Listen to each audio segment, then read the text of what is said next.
టెట్కు prepare అయ్యే ఉపాధ్యాయ మిత్రులు ఇవి ఏమిటో చెప్పండి. ఎస్, టెక్స్ట్ బుక్స్, దీక్ష, క్యూఆర్ కోడ్.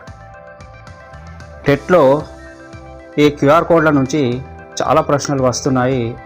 ఈ క్యూఆర్ కోడ్లను మీరు స్కాన్ చేసి ఇందులో ఉన్న ప్రతి ప్రశ్నకు జవాబు చెప్పే ప్రయత్నము చేయండి. రాష్ట్ర గవర్నర్ను ఎవరు నియమిస్తారు? భారత రాష్ట్రపతి. ఇలాంటి మోస్ట్ ఇంపార్టెంట్ బిట్స్ ఇంకా మీకు కావాలంటే లైక్ హైప్ చేయండి, నా ఛానల్ను సబ్స్క్రైబ్ చేసుకోండి. ఈ సభను దిగువ సభ అని పిలుస్తారు. మోస్ట్ ఇంపార్టెంట్, ఆలోచించండి. దిగువ సభ, రైట్. విధాన సభ.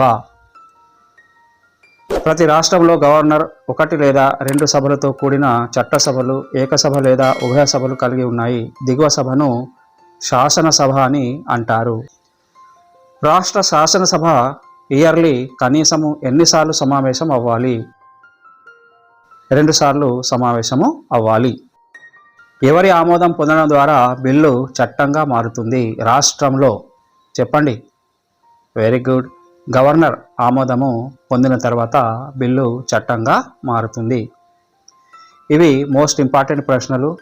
శాసన మండలికి పోటీ చేయుటకు ఉండవలసిన వయస్సు ఎంత? శాసన మండలికి రైట్ 30 years. శాసనసభకైతే 25 years. శాసన మండలికి పోటీ చేయడానికి భారత పౌరుడై ఉండాలి. 30 సంవత్సరాల వయసు కలిగి ఉండాలి. రాష్ట్ర శాసనసభ్యుడు తన రాజీనామా పత్రంను ఎవరికి సమర్పించాలి? ఇంపార్టెంట్. ఎవరికి సమర్పిస్తారు? రైట్, స్పీకర్ గారికి సమర్పించాలి. ఎమ్మెల్సీను విస్తరించండి. Member of legislative council. C answer. Telangana రాష్ట్ర శాసనసభ్యుల సంఖ్య చెప్పండి. రైట్, 119.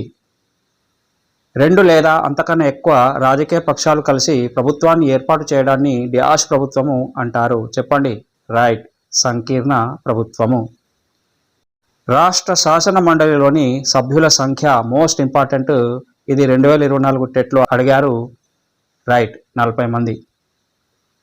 రైట్ మిత్రులారా, ఇలాంటి ఇంకా ప్రశ్నలు కావాలంటే లైక్ హైప్ చేసి నా ఛానల్ను సబ్స్క్రైబ్ చేసుకోండి. ధన్యవాద్.